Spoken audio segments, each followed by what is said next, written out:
a empezar con este primer capítulo, los versículos del 1 al 5, y yo he titulado esta primer enseñanza La gracia y la redención. La gracia y la redención. Y vamos a leer estos primeros 5 versículos. Pablo escribe y dice: Pablo apóstol, no de hombres ni por hombre, sino por Jesucristo y por Dios el Padre, que lo resucitó de los muertos. Y a todos los hermanos que están conmigo en las iglesias de Galacia, gracia y paz sean a vosotros, Dios el Padre y de nuestro Señor Jesucristo, el cual se dio a sí mismo por nuestros pecados para librarnos del presente siglo malo, conforme a la voluntad de nuestro Dios y Padre, a quien sea la gloria por los siglos de los siglos. Amén. Cuando Pablo escribe esta carta, de hecho es su primera carta. Es una carta que Pablo escribe, y es una carta fuerte, es una carta de amonestación, dijéramos en nuestra manera de hablar, una carta donde el pueblo es regañado prácticamente. Pablo está ofendido en esta carta por la actitud de los Gálatas, que eran varias iglesias en esa región. Y Pablo escribe esta carta de esa manera. Luego más adelante vamos a ver cómo Pablo realmente explica la necesidad de que la iglesia regrese una vez más a los fundamentos de la doctrina. Se habían desviado, habían empezado en el espíritu, habían empezado creyendo que la salvación era a través de Jesucristo solamente por fe, y habían terminado una vez más en la carne, en los rituales, en el sistema del judaísmo. Más adelante Pablo explica también lo que es andar en la carne y andar en el espíritu. Y luego Pablo pues sigue hablando más adelante, ¿no?, tocante cómo el pueblo realmente necesita regresar a lo que es el fundamento del cristianismo. Pero en este pasaje, hermanos, de Gálatas del 1 al 5, del capítulo 1, versículos del 1 al 5, nos ofrece un profundo mensaje sobre la gracia de Dios y la redención a través de Jesucristo. A través de este estudio, hermanos, vamos a entender o vamos a ver este estudio de esta noche, cómo Pablo nos presenta la esencia de nuestra fe cristiana.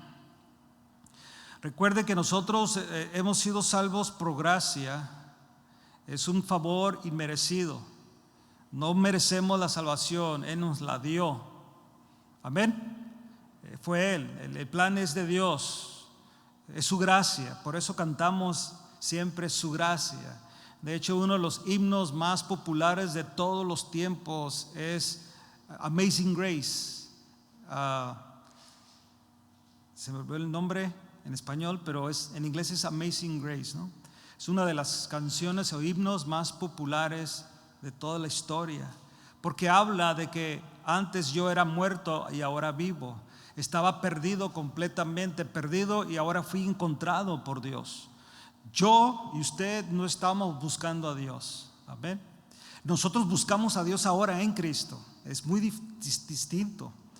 Cuando la Biblia habla que busquemos a Dios, está hablando al cristiano que ya le conoce, que lo busca porque lo conoce.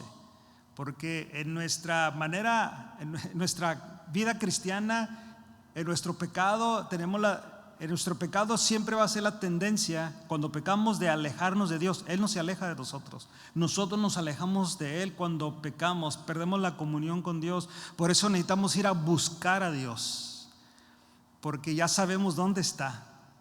Hay un anhelo en nosotros, pero antes de Cristo, yo no andaba buscando a Dios, aunque nací en la iglesia, no buscaba a Dios. De hecho, yo llegué al punto de decidir que no quería nada con Dios. En cambio, Él tuvo misericordia y me dio su gracia, ese favor inmerecido. Él sí me encontró porque yo estaba perdido. Él sí me dio vida porque estaba muerto en mis delitos y pecados. Así estábamos nosotros, mis hermanos. Por eso Pablo empieza con va a dar a conocer esto, y más adelante lo vamos a ver. Pero el versículo 1 nos dice esto en primera instancia. Nos habla de la autoridad de Pablo, o la autoridad divina de Pablo. Él dice que él es apóstol de Jesucristo, no de hombres ni por hombre. Pablo resalta, hermanos, su llamado divino. Algo que nosotros tenemos que entender cuando Pablo escribe esto es porque es muy importante para la iglesia de Galacia que entienda la autoridad que él tiene como apóstol. Porque les había enseñado la sana doctrina, les había enseñado principios fundamentales del cristianismo, pero esta iglesia o estas iglesias de esta región de Galacia se habían desviado. Por eso Pablo, hermanos, tiene que recordarles que él es un apóstol, un hombre con autoridad, pero esta autoridad no la recibió de los hombres ni la recibió por un hombre, sino que esta autoridad la recibió de parte de Dios. Yo quiero que analicemos eso en Hechos capítulo 9, vaya conmigo allí a Hechos capítulo 9. Y aquí el escritor, que es Lucas, relata cómo es que Pablo tuvo este encuentro con Dios. El capítulo 9 de Hechos nos da el relato. Hay varios otros ahí en Hechos, pero este nos da este relato, cómo tuvo el encuentro con Dios y qué es lo que estaba haciendo él. Dice aquí el versículo 1, capítulo 9, versículo 1 de Hechos, dice: Saulo, respirando aún amenazas y muerte contra los discípulos del Señor, vino al sumo sacerdote y le pidió cartas para las sinagogas de Damasco, a fin de que si hallase algunos hombres o mujeres de este camino, entiende, ese camino son los cristianos, así le llamaban a la iglesia antes, los trajese presos a Jerusalén. Mas yendo por el camino aconteció que al llegar cerca de Damasco, repentinamente le rodeó un resplandor de luz del cielo y cayó en tierra. Oyó una voz que le decía: Saulo, Saulo, ¿por qué me persigues? Él dijo,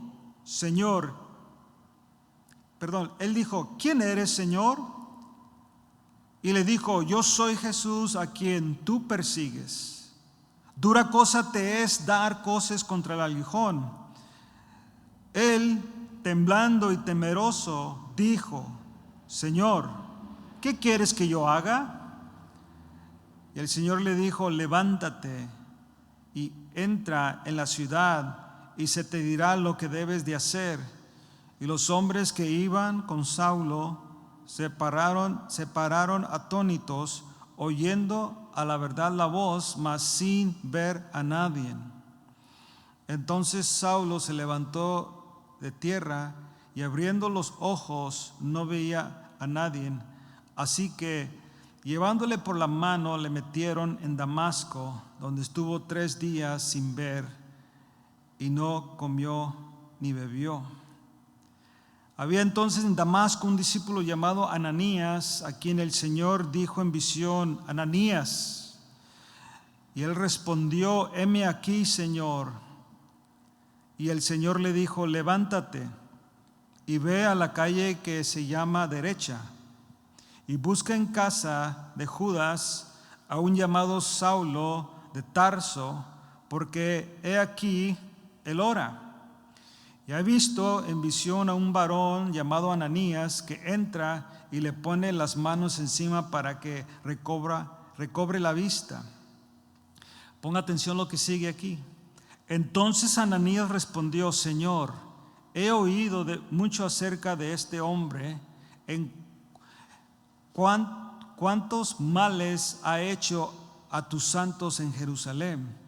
Y aún aquí tiene autoridad de los principales sacerdotes para prender a todos los que invocan tu nombre. Pausa ahí. ¿Se da cuenta? Ananías, ya se había corrido la voz que Saulo de Tarso venía.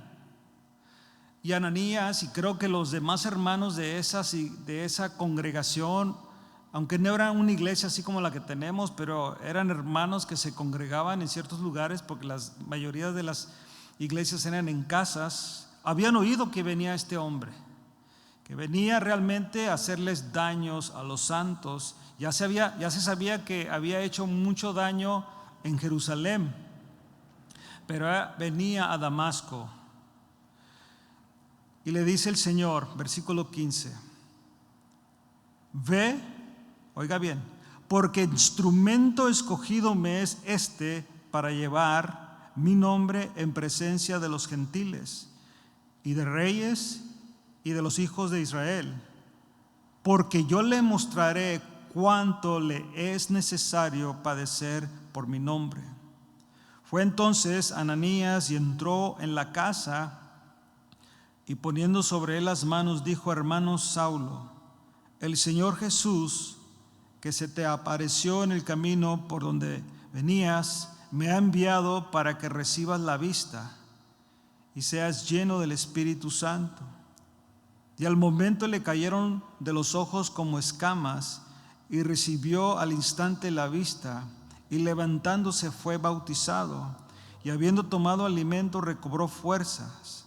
Y estuvo Saulo por algunos días con los discípulos que estaban en Damasco. Amén.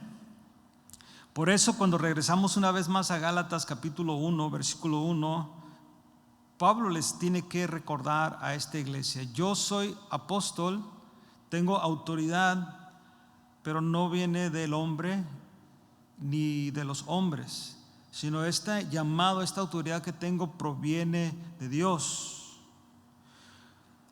Y también les dice: sino por Jesucristo y por Dios el Padre.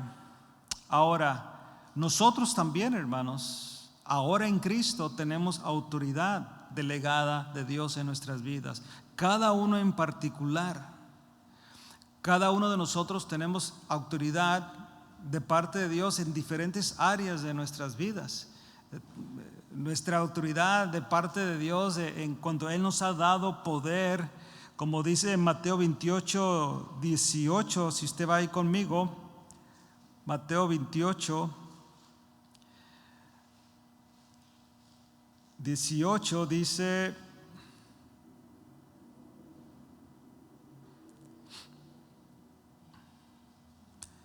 y cuando le vieron, le adoraron. Pero algunos, versículo 18, y Jesús se acercó y les habló diciendo, fíjate: toda potestad me es dada en los cielos y en la tierra. Por tanto, id y hacer discípulos a todas las naciones, bautizándolos en el nombre del Padre, del Hijo y del Espíritu Santo, e enseñándoles que guarden todas las cosas que os he mandado. Y aquí yo estoy con vosotros todos los días hasta el fin del mundo. Amén. Jesús tenía toda la autoridad y les dio a ellos la autoridad para ir a predicar en este contexto el evangelio.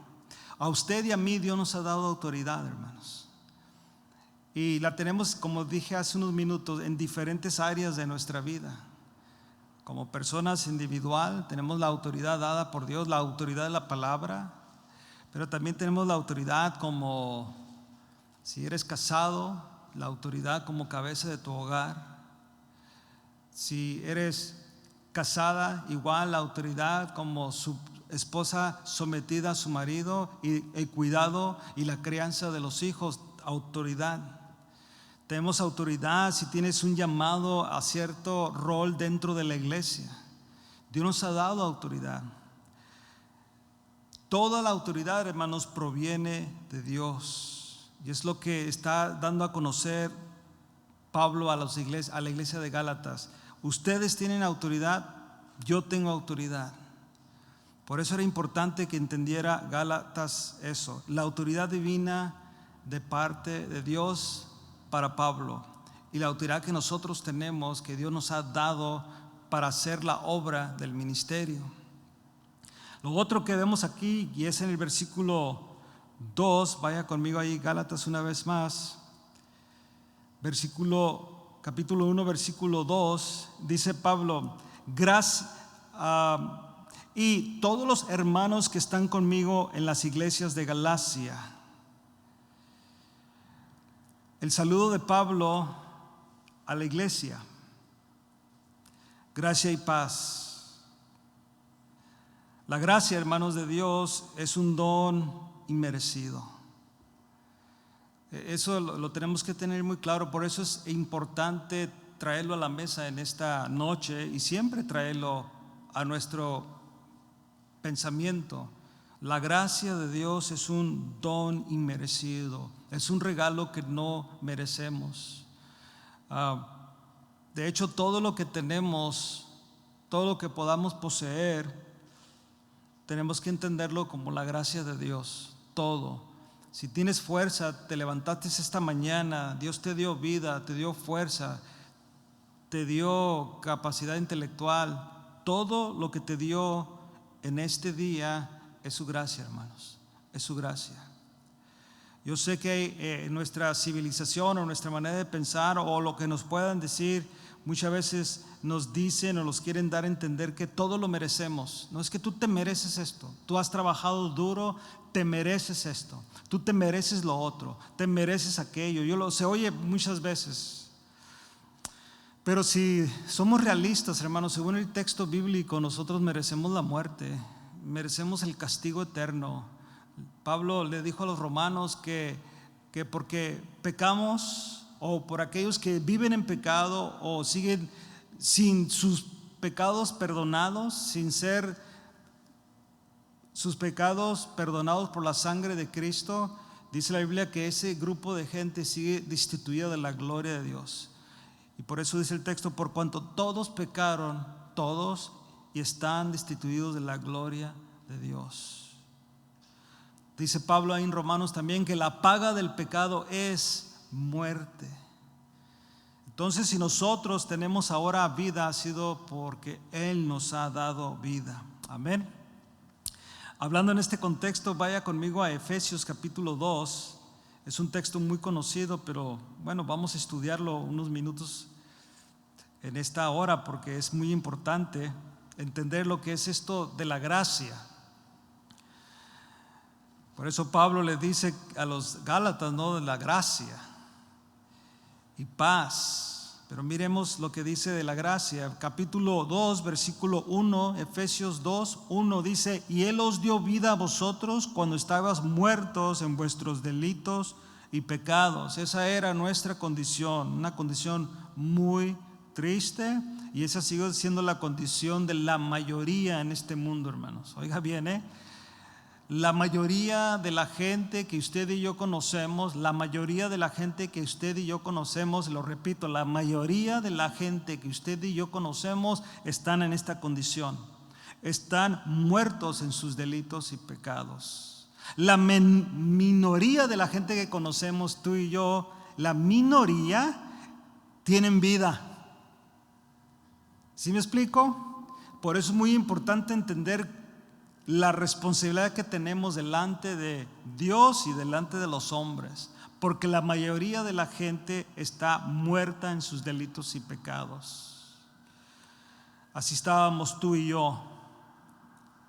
Y el versículo 2 dice: en los cuales anduvimos, Pablo se incluye, en otro tiempo, siguiendo la corriente de este mundo, conforme al príncipe de la potestad del aire, el espíritu que ahora opera en los hijos de desobediencia, en los cuales también todos nosotros vivimos en otro tiempo, en los deseos de nuestra carne, haciendo la voluntad de la carne y de los pensamientos, y éramos por naturaleza hijos de ira, lo mismo que los demás.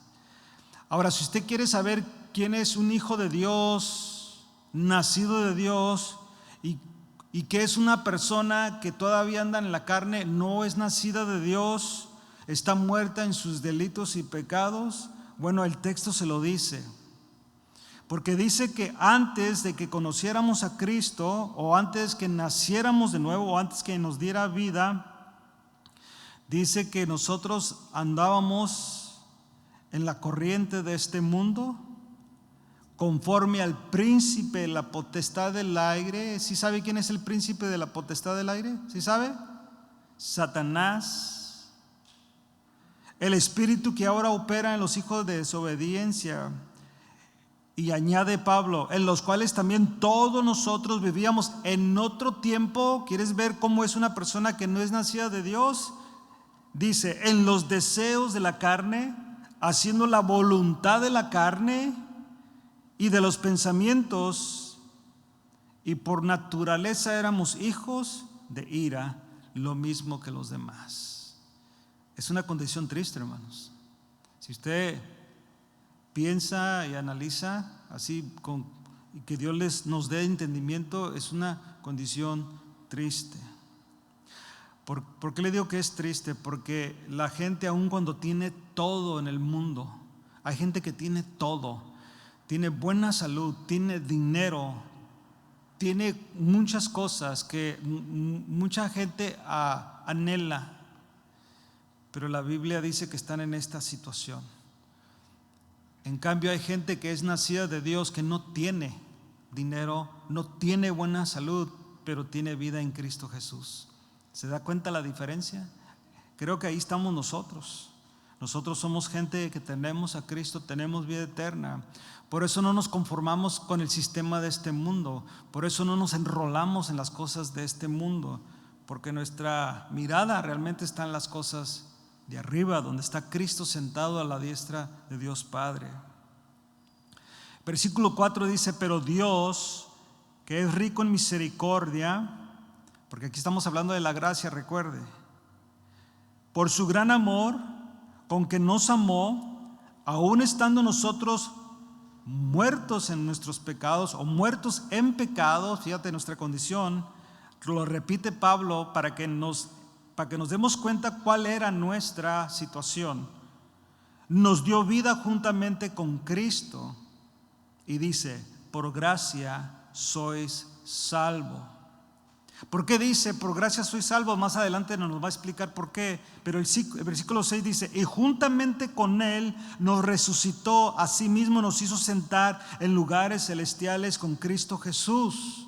Estábamos muertos, nos resucitó y ahora nos hizo sentar en lugares celestiales juntamente con Cristo Jesús, para mostrar en los siglos venideros las abundantes riquezas de su gracia, una vez más, en su bondad para con nosotros en Cristo. Y repite Pablo el versículo 8, porque por gracia sois salvos, por medio de la fe. Y mire lo que dice estas, que son 5 palabras, y esto no de vosotros, y esto no de vosotros. Repito, y esto no de vosotros, pues es regalo, dádiva, don de Dios. ¿Por qué es don de Dios? Te lo dice el texto. No por obras, para que nadie se gloree. Es muy importante que analicemos eso, lo que es gracia. No es por obras para que nadie se gloree. ¿Por qué no es por obras, hermanos? Porque de una manera u otra dentro de nuestra vida, pues hay gente más buena que otra. Así somos. Hay gente pasiva, hay gente tranquila, hay gente que no es tan malandrina, no es tan malo. Todos somos malos, pero hay niveles de maldad. Yo creo que por más malo que yo fuera, no me atreviera a hacer lo que hicieron los de Hamás, o los terroristas, o los narcotraficantes, toda esa gente que está dispuesta a matar, y a matar de una manera fea, así a poner un sello en lo que está haciendo para que se dé a conocer. O vemos grandes líderes de la historia pasada que hicieron matanzas de miles o de millones, como lo fue Hitler y otros. Gente completamente, y toda su gente pareciese que no tenían alma, que no sentían nada, que podían ver gente morir de a miles y de a miles y de a miles, y sin ningún problema, sin ningún remordimiento de nada. Pero conocemos gente mala que no es tan mala como esos. Por eso Pablo dice aquí no tienes que ver tú nada en esto, no es porque seas más bueno que Hitler o Hitler sea más malo que tú, aquí va igual, porque el que está escribiendo esto lo entiende muy bien, que es Pablo. Él iba atrás de la iglesia para arrastrar o arrestar, y también los arrastraba a las cárceles y también los perseguía para matarlos. Hubo gran persecución, murió mucha gente por causa del nombre de Cristo. Y Pablo lo tiene muy claro, por eso él se involucra en esta carta, en este pedazo donde él dice, así éramos antes nosotros. Ese era nuestro estilo de vida. No por obras para que nadie se gloree. La gracia, hermanos, que Pablo está presentando aquí, no se nos dio porque fuéramos buenos, porque fuéramos más buenos que otros. Y eso es lo que necesitamos aprender la iglesia muchas veces, y sigue operando de esa manera. Lo que Dios te dio, lo que Dios me dio, no es porque yo sea mejor que tú o que tú seas mejor que yo, es su gracia, hermanos. Eso es lo que la gente tenemos que entender. Es la gracia de Dios, operar en su gracia. Ahora el versículo 10 dice, porque somos hechura suya, criados en Cristo Jesús, y ahora sí dice Jesús, Pablo, para buenas obras, las cuales Dios preparó de antemano para que tuviésemos en ellas. Aquí lo que está diciendo Pablo, la gracia que se te fue dada no fue por tus obras, pero ahora que recibiste la gracia, una de las manifestaciones o el resultado va a ser tus buenas obras. Ahí es donde da a conocer que has nacido de Dios. Ya no andas como dijo antes, ya no andas en las cosas de la carne, en las cosas de este mundo, en los deseos, en las vanidades. Ahora tú quieres y yo quiero o queremos hacer la obra que Dios preparó para que anduviésemos en ellas, las obras que Él preparó. Por eso, venir a la iglesia, hermanos, no te salva, ¿ok? Dar tu ofrenda, dar tu diezmo no te salva. Adorar a Dios, cantarle a Dios, orar a Dios, no te salva. ¿Me explico? Pero si eres salvo, tú vienes a la iglesia. Si eres salvo, tú das de lo que has recibido de Dios. Si eres salvo, tú adoras a Dios. Si eres salvo, tú oras a Dios. Si eres salvo, tú lees la Biblia. Sí, me explico, hermanos. Muchos creen, es que yo pertenezco a esta iglesia. No, eso no te hace salvo. Puse en mi Instagram una palabra que va así más o menos, no la puedo decir exactamente, pero da a entender, muchos entran a la iglesia, mucha gente entra a la iglesia o viene a la iglesia, pero al cielo solamente van a entrar aquellos que hacen la voluntad de mi Padre, dijo Jesús. ¿Sí explico? O sea, aquí la iglesia se puede llenar y uno se puede ser satisfecho porque la iglesia está llena. Voy a decir, ay, qué bonito está la iglesia llena. Pero ¿cuántos de nosotros que estamos aquí, llena la iglesia, vamos a entrar al cielo? Porque ¿cuánta gente dentro de la iglesia está haciendo la voluntad de Dios? No la voluntad de en sí la iglesia o la voluntad de la organización, o la voluntad de tu papá, de tu mamá, de tu esposa, de tu esposo, de tus hijos, del pastor, del ministerio, de los servidores. No estamos hablando de esa voluntad. Esa es muy mínima, esa se puede hacer. Eso podemos aparentar ser la voluntad de Dios, pero al que no vamos a engañar jamás va a ser a Dios. Por eso esa parte me interesó mucho cuando dice la iglesia se llena, se puede llenar la iglesia o puede entrar mucha gente a la iglesia, pero solamente van a entrar al cielo los que hagan la voluntad de mi Padre. ¿Sí lo tiene claro, hermanos? Solamente ellos van a entrar, los que hacemos la voluntad de Dios. Lo mismo le dijo Jesús a sus discípulos, ¿por qué me dicen Señor? ¿Por qué? Si no hacen lo que yo les digo. ¿Por qué dicen Señor si no hacen lo que yo les digo? Es importante, hermanos, que cuando hemos recibido esta gracia nosotros practiquemos las buenas obras. Es algo que debemos de hacer nosotros. También Pablo nos dice, si regresamos una vez más a Gálatas, nos habla de la paz que tenemos en Cristo. Juan 14:27 nos dice esto, vaya conmigo, Juan 14:17.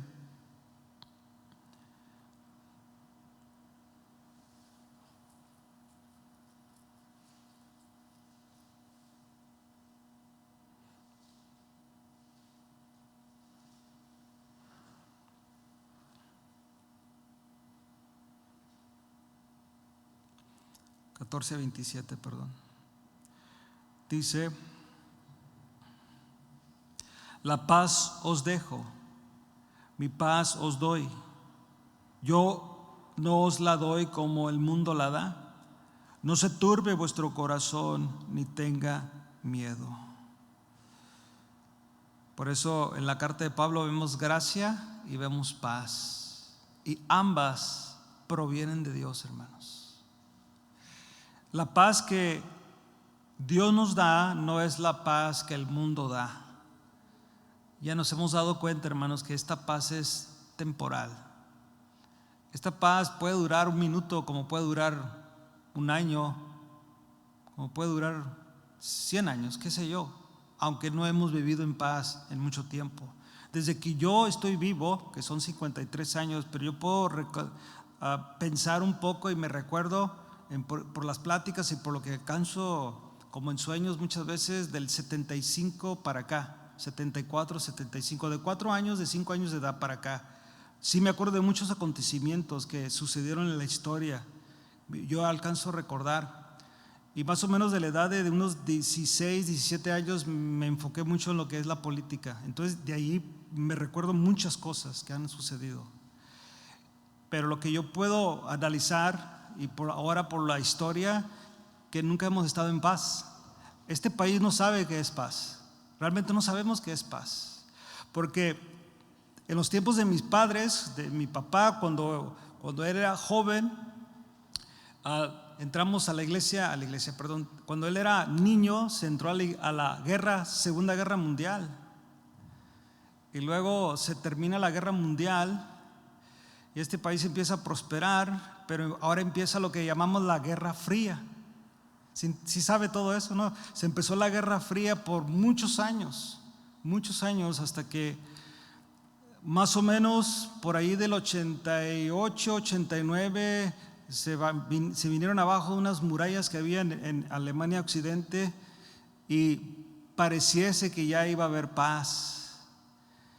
Y han pasado años y estuvimos casi de 20 años en guerra con Afganistán. Estuvimos en guerra con Irak, Vietnam en los 70s.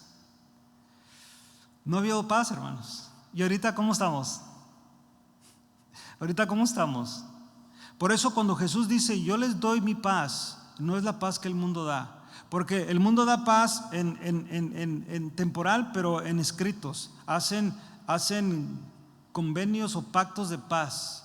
Le llaman peace treaties, tratos de paz. El trato de Abraham, que fue muy popular hace unos años atrás con el presidente Trump y Israel y los árabes uniéndose en paz. Eso ya se vino abajo a la mesa con lo que sucedió.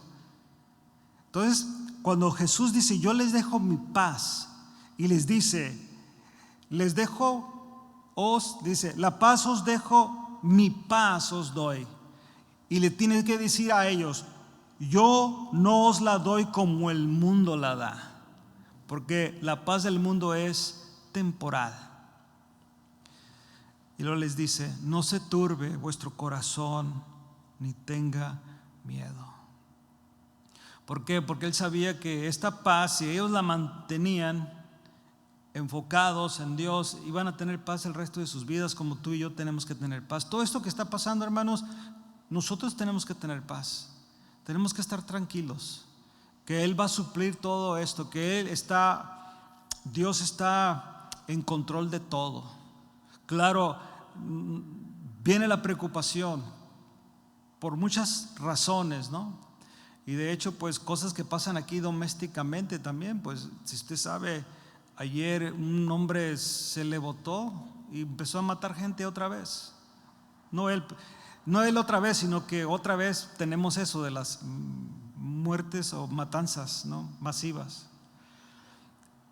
Esa gente que está en ese estado de Maine no tienen paz a menos si son cristianos. Los cristianos, porque Cristo nos dio la paz, podemos estar tranquilos sabiendo que Él cuida de nosotros. Él hará conforme a su voluntad. Por eso, hermanos, es importante que nosotros como iglesia entendamos lo que es gracia y paz, y que ambas vienen de parte de Dios. Amén. Ahora regresemos a Gálatas. Ahí mismo en el versículo 4, Pablo nos habla de la obra redentora de Jesucristo. Lo primero que nos enseñó fue que Él tiene la autoridad de parte de Dios. Número 2, nos habla de la gracia y de la paz que provienen de Dios. Ahora en el número 3 nos habla de la obra redentora de Jesucristo. Y es donde dice en el versículo 4, dice, el cual se dio a sí mismo por nuestros pecados. Dios, hermanos, a través de Cristo, en la persona de Cristo, se dio a sí mismo por nuestros pecados. ¿Por qué? Porque no había nadie que podía, hermanos. Vaya conmigo a Isaías 53. Isaías 53, aquí el profeta da una palabra profética de lo que iba a ser Jesús. Y dice aquí el profeta, vamos a leer aquí una porción buena para analizar esta parte, tocante la redención. Recuerde que estamos hablando de gracia y redención. Y la gracia pues involucra esto, la paz, y ahora entramos a la redención. Capítulo 53 de Isaías, versículo 1, hace una pregunta el profeta, o varias preguntas, aquí son dos. Dice, ¿quién ha creído a nuestro anuncio? ¿Y sobre quién se ha manifestado el brazo de Jehová? Subirá cual renuevo delante de él, como raíz de tierra seca. No hay parecer en él, ni hermosura. Le veremos, mas sin atractivo para que le deseamos. Despreciado y desechado entre los hombres, varón de dolores, experimentado en quebranto. Ponga atención porque está hablando de Jesús. Y como que escondimos de él el rostro, fue menospreciado y no lo estimamos. Versículo 4. Ciertamente llevó él nuestras enfermedades y sufrió nuestros dolores. Y nosotros le tuvimos por azotado, por herido de Dios y abatido. Y subraye esa palabra, por herido de Dios y abatido. Mas el herido fue por nuestras rebeliones, molido por nuestros pecados. Esto es bien hermoso lo que dice aquí. El castigo de nuestra, ¿qué, hermanos? Paz fue sobre él. Para que tú y yo tengamos paz, fue el castigo sobre Jesús. Y por su llaga fuimos nosotros curados. Todos nosotros nos descarriamos como ovejas, cada cual se apartó de su camino, mas Jehová cargó en él, en Jesús, el pecado de todos nosotros. Angustiado él y afligido, no abrió su boca. Como cordero fue llevado al matadero, y como oveja delante de sus trasquiladores. Enmudeció y no abrió su boca. Por lo cual, por cárcel y por juicio fue quitado. Y su generación, ¿quién la contará? Pues aquí estamos ya. Porque fue cortado de la tierra de los vivientes, y por la rebelión de mi pueblo fue herido.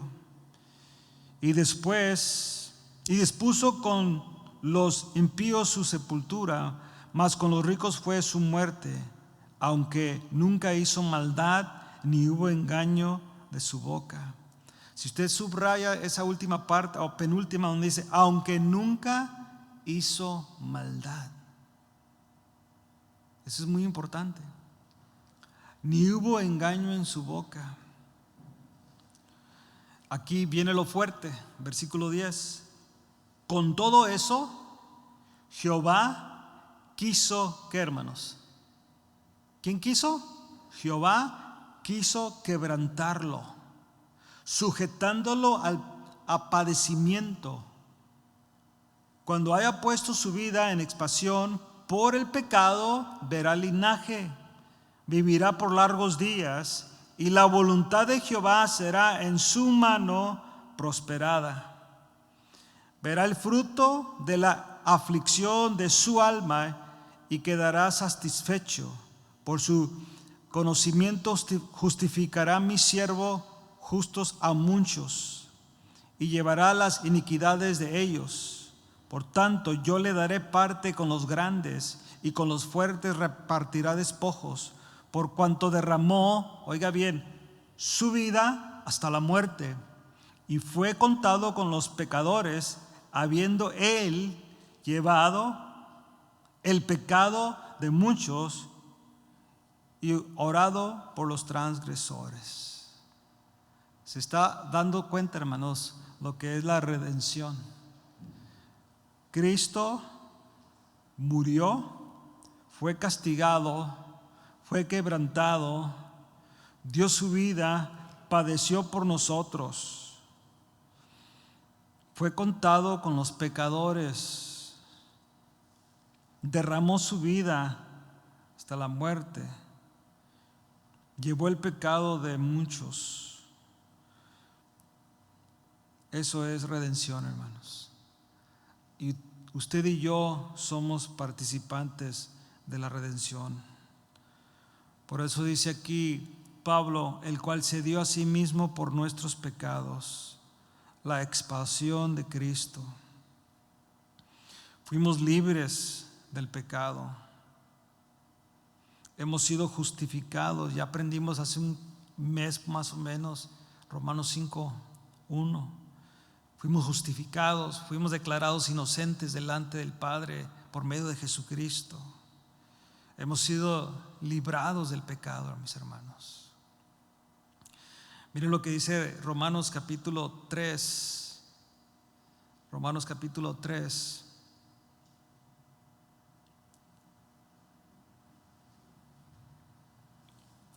Romanos capítulo 3, versículo 23.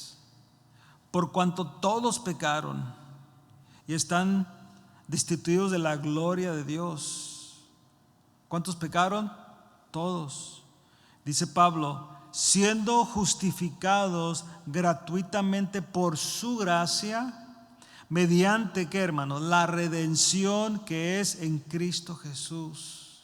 ¿Se da cuenta, hermanos, que muchas veces a través y más del Nuevo Testamento y más las cartas de Pablo, siempre está la gracia, está la justificación, está la paz en muchos de los versículos?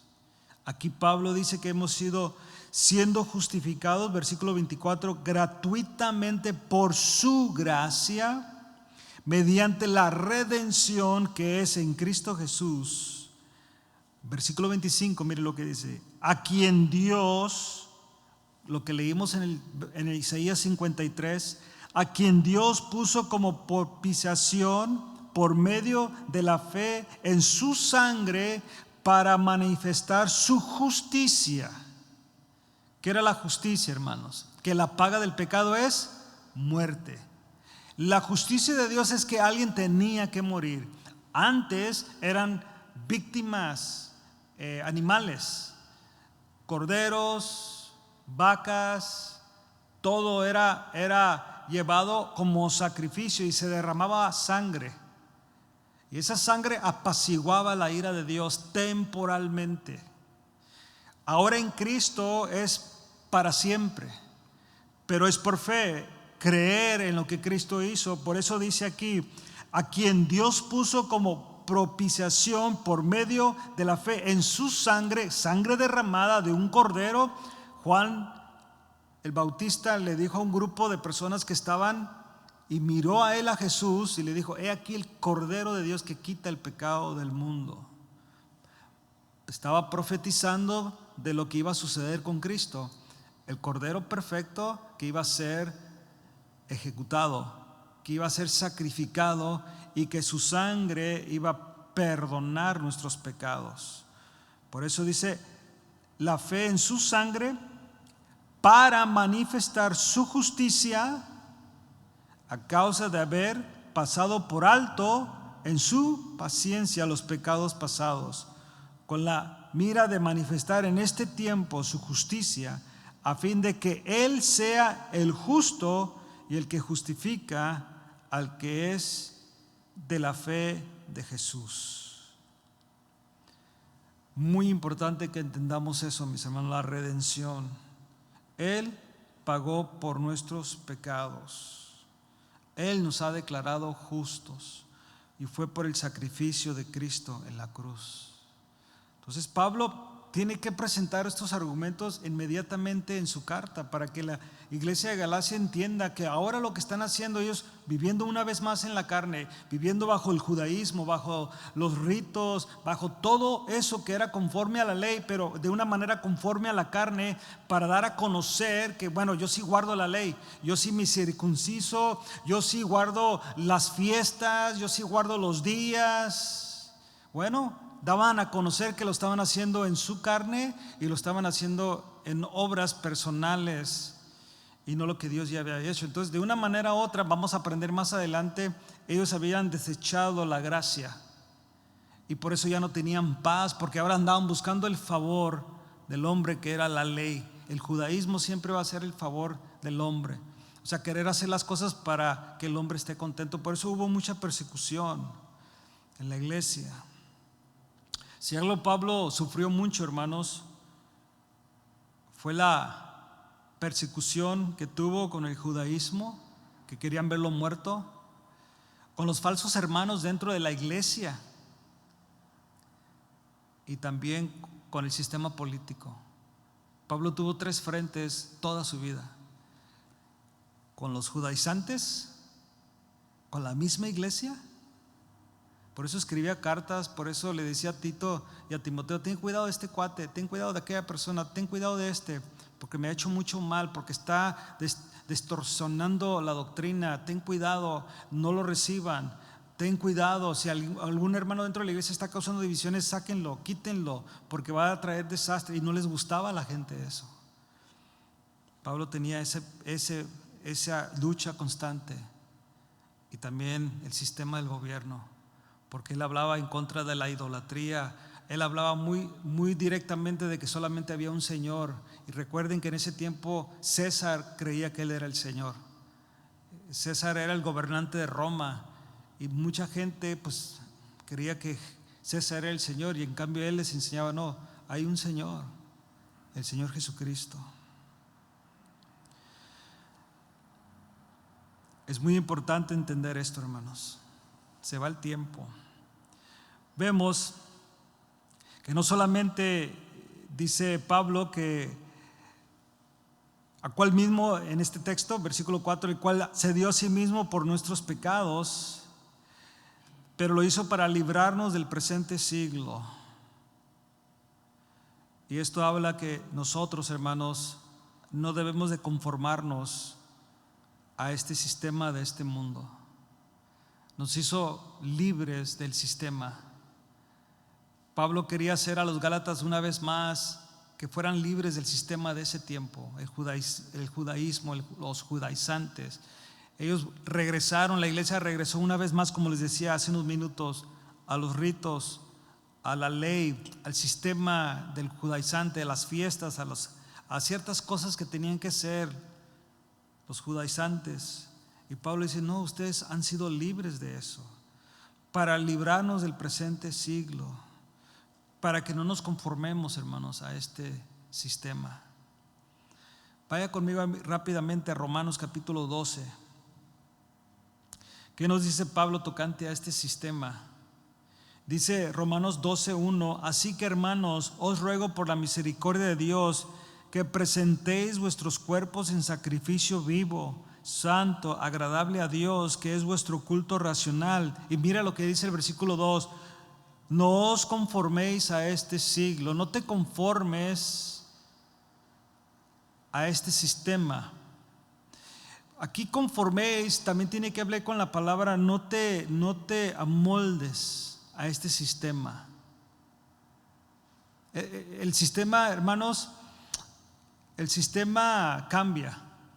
Y yo les he dicho aquí varias veces, aún en estos últimos 3 años después que ahora estamos lo que se llama pospandemia, el sistema cambió mucho. Pasaron muchas cosas durante ese tiempo. Muchas ideologías, filosofías y muchas cosas cambiaron. De hecho, la iglesia más que nunca ha sido atacada. El sistema cambió en muchos pensamientos, de muchas maneras.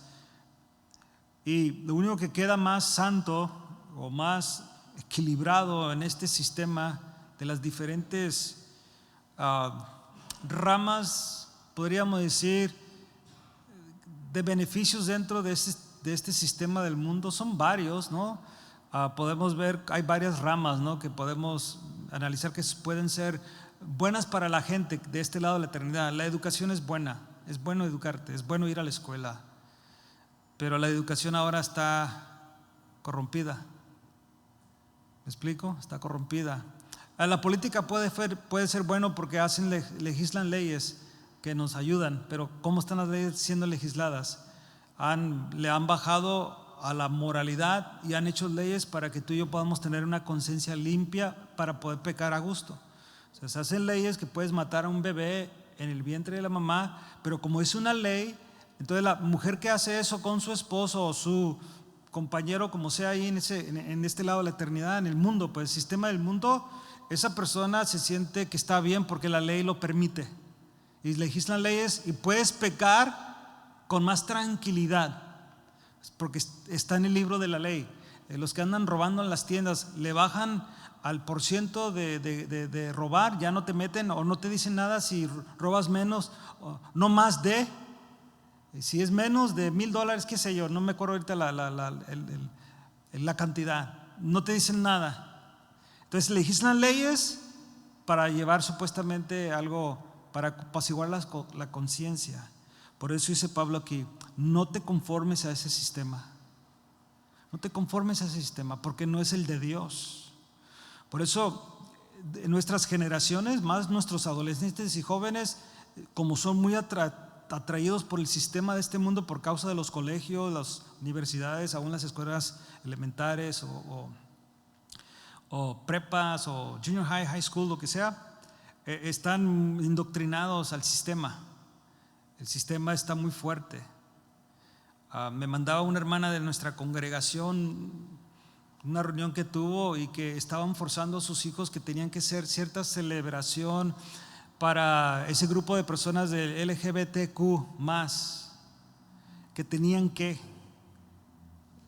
Entonces dijo la hermana no, y tuvieron una junta y dice que la mayoría de los padres dijeron no, y no vamos a mandar a nuestros hijos a la escuela. Pero así está el sistema. O sea, ¿qué tiene que ver todo eso con la educación de matemáticas, historia y geografía? Nomás enseñen la matemática, la geografía y la historia y lo demás, es todo. No necesitan meterse en esos asuntos que tienen que ver con el padre y la madre, solamente de enseñar, instruir a su hijo en lo que la Biblia dice. Punto. Pero por eso dice Pablo, no te conformes a este siglo, porque este siglo, bueno, hablando de nuestro siglo de hoy, 2023, octubre 27, 2023, hoy que tenemos este día, mañana no sabemos, pero si Dios nos da vida, está hablando de ese siglo, está hablando de ese tiempo. ¿Cómo va a ser ese sistema? Bueno, no te conformes a ese sistema, no sirve, está corrompido, es satánico. Confórmate, dice aquí, no te conformes a este siglo, sino que transfórmate. Esa es metamorfosis que sucede con un gusano.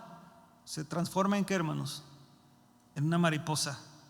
Dice, sino transfórmate, sino entra en metamorfosis, y de ser un gusano hazte una mariposa, un gusano que se puede ver así como medio asqueroso para algunas personas, repugnante, a una mariposa que todo el mundo quiere ver, hasta tomarle foto, hasta contemplar sus colores, su belleza. cómo mueve las alitas, porque muchas veces se paran en la hojita y mueven las alitas bien bonito, algo bonito. Entonces dice Pablo, esto es lo que debes de hacer: transfórmate, pero ¿cómo? Por medio de la renovación de vuestro entendimiento, para que comprobáis cuál sea la buena voluntad de Dios, agradable y perfecta. ¿Y cómo vamos a hacer eso, hermanos? A través de la palabra, a través de la escritura, a través de un serio estudio de la palabra de Dios. La única manera que tú y yo vamos a poder transformar nuestra mente, que cuando se legislen leyes a favor de cualquier cosa que va en contra de Dios, tú lo vas a discernir, no lo vas a apoyar. No vas a decir, bueno, cada quien hace lo que quiere, pues yo te apoyo, mija, yo te apoyo, mijo. Pero va en contra de la escritura, va en contra de lo que la palabra de Dios. Hermano, pero usted sabe que yo quiero llevar la fiesta en paz, que vivan juntos y no se casen. Ay, hermano, pero ¿cómo? No, pues que yo no me quiero meter, hermano, pero la Biblia no dice eso. No, pues déjalo, hermano, yo le doy para sus vicios, pero es que yo siento y tengo que... No te conformes al sistema. Y es lo que hacemos, nos conformamos cuando Dios dice no lo hagas. Y podemos hablar de muchas cosas. No lo hagas, sino que transfórmate. Renueva tu mente o transfórmate por medio de la renovación de vuestro entendimiento, para que comprobéis. Tú y yo tenemos esta tarea de comprobar la buena voluntad de Dios, agradable y perfecta. Esa es nuestra tarea, hermanos. ¿Y cómo lo vas a hacer? A través de la escritura. Y por último dice Pablo, habla de la gloria de Dios, de la gloria de Dios. A quien sea la gloria por los siglos de los siglos. Nuestra vida, hermanos, debe glorificar a Dios. ¿Me escuchó? Nuestra vida debe de glorificar a Dios. Nuestra vida debe traer alabanza a Dios. Nuestro estilo de vida debe de glorificar a Dios. Si algo hagas, si Dios te da vida mañana, mi hermano, mi hermana, si nos da vida, me incluyo con usted. Y cuando despiertes, no sé cómo sea si tu oración es en el momento que despiertas, o es cuando ya te lavas, lo que tú hagas, y el amor, llegas a ese lugar de devoción, a ese lugar donde te sientas o te hincas, como tú lo hagas, llegas a ese momento donde tú estás delante de Dios, pídele eso, hermano, que mi vida hoy, Señor, te glorifique. Que lo que yo haga en mi manera de comportarme en el trabajo, o en la escuela, o en el tráfico, donde esté, que mi vida, donde esté, y puede ser con mi familia, puede ser ahí en tu hogar, donde estés, que glorifique tu nombre. Que mi vida glorifique tu nombre. Pablo es lo que la iglesia de Galacia quería que entendiera. Nuestra vida debe de glorificar el nombre de Dios. Andar en la carne, como lo vamos a enseñar más adelante, vamos a ver eso, no glorifica a Dios. Siguiendo las prácticas del judaísmo en este contexto, no glorificaba a Dios, hermanos. Pablo quería que la iglesia entendiera que lo que ellos habían recibido era de Dios.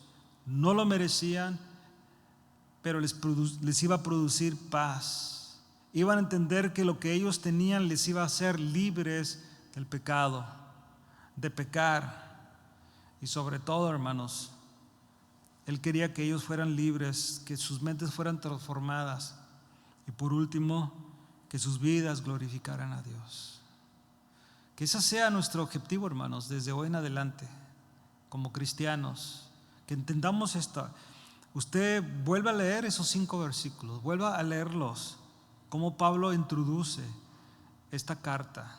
Para él es importante que miremos en este contexto su autoridad de parte de Dios y lo que Dios ofrece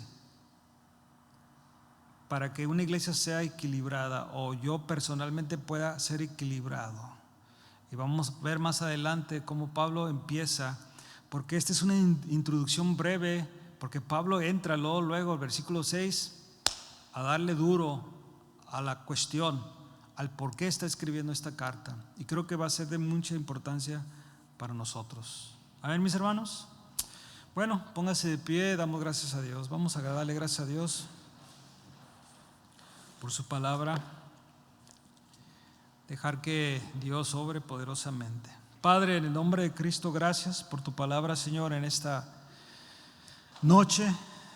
Gracias, Señor, porque tú nos has enseñado tu gracia, tu paz, tu misericordia,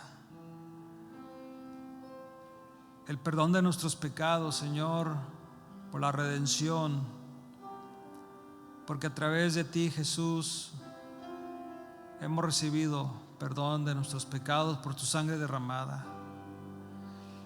Ayúdanos, Señor, que en nuestra vida te glorifique siempre, que nuestra conducta, nuestros principios, Señor, lo que hacemos continuamente en este mundo, de este lado de la eternidad, glorifiquen tu nombre, Señor. Yo te ruego por cada uno de mis hermanos, mis hermanas, nuestros jóvenes, nuestros adolescentes, Señor, que tienen una lucha constante con este sistema de este mundo, con la presión de la cultura, mi Dios, que tú les ayudes, que tú les des de tu gracia aún más y más, de tu paz.